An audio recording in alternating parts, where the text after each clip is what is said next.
testing sternocleidomastoid.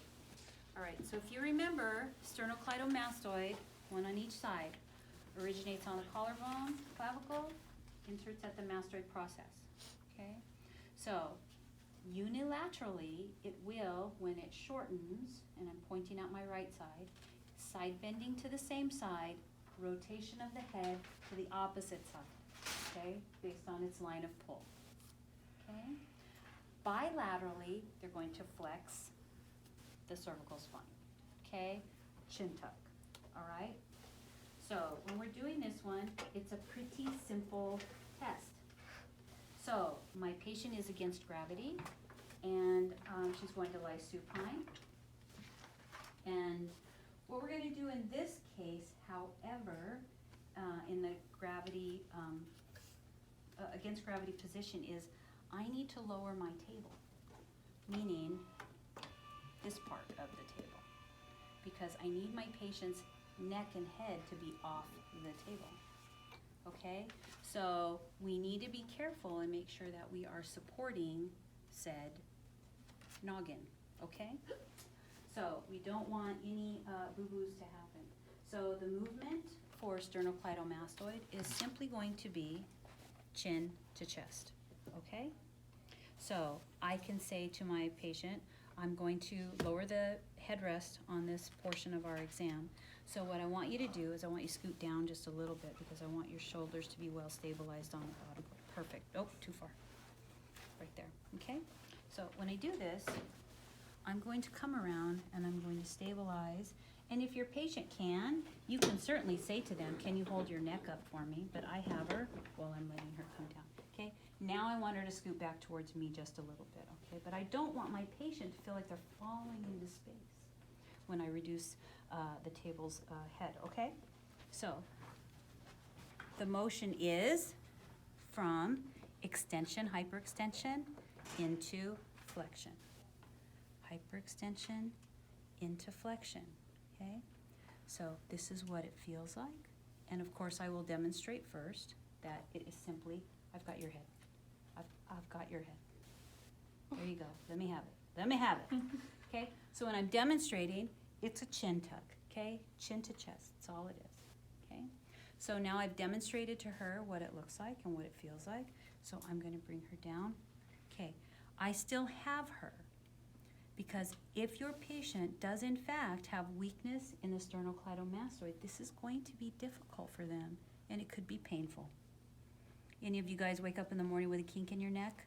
And you're like, oh, yeah, it hurts. I can't even hold my head when I'm sitting up straight, it hurts. Okay, so she's gonna go through the motions, but I'm gonna be prepared to catch her should she fall, okay? So I'm going to ask her, can you go through that motion for me 3 times? 1, 2, 3, perfect. I got you. Okay, I want you to do it one more time. So, but this time my directions are going to be bring it up, hold it, don't let me push. So she's coming up into a forward chin tuck. What direction is my resistance going to be in? I'm kind of going in an upward and extension direction, right? So if her arc is this, my arc is that way, okay? All right, so can you go up one more time, please, and hold it for me? I'm under here. I'm gonna catch her if she falls. Hold, don't let me push. Good job, okay? All right, come on down.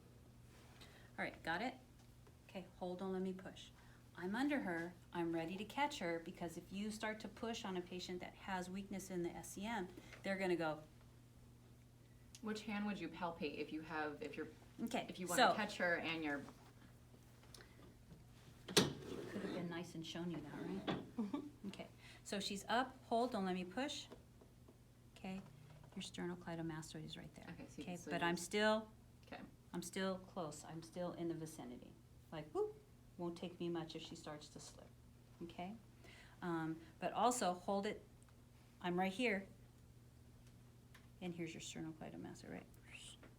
There it is. Okay, so this one will take a little bit of getting a feel for, because we're not used to pushing on somebody's head. okay? So please remember when you're doing this with each other, okay? Remember, these are little muscles. They don't have to give a great deal of pressure, okay? Enough, cause a contraction. The other thing that will become noticeable is if you have a patient that has weakness in sternocleidomastoid, one side or the other, when they go to flex their head, they will go in to the direction of the strongest muscle. So if we have weakness on the left side, it will not be a symmetrical chin tuck. The right one will be stronger, okay? Which will let you know, oh, just as you observe their natural active range of motion, we probably have got some weakness on that one side.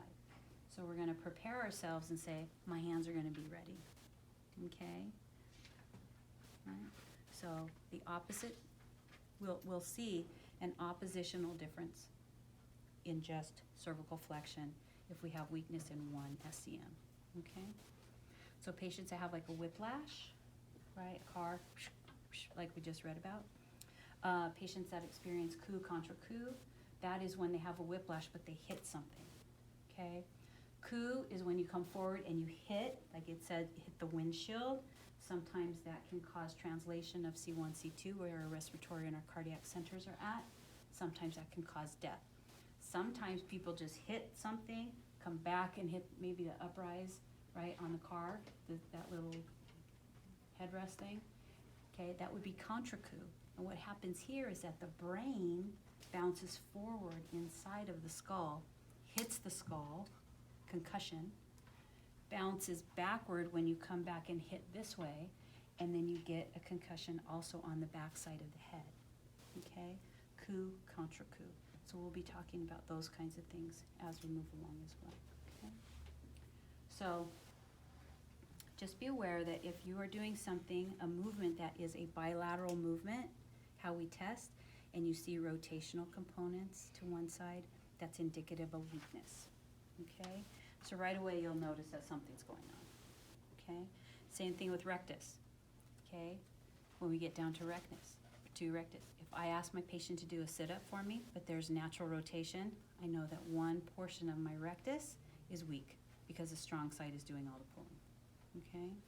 My obliques, for sure, I'm gonna see rotation there, okay? If one side is weak, I'm gonna see a rotation to the opposite side because they both cannot carry the load, okay?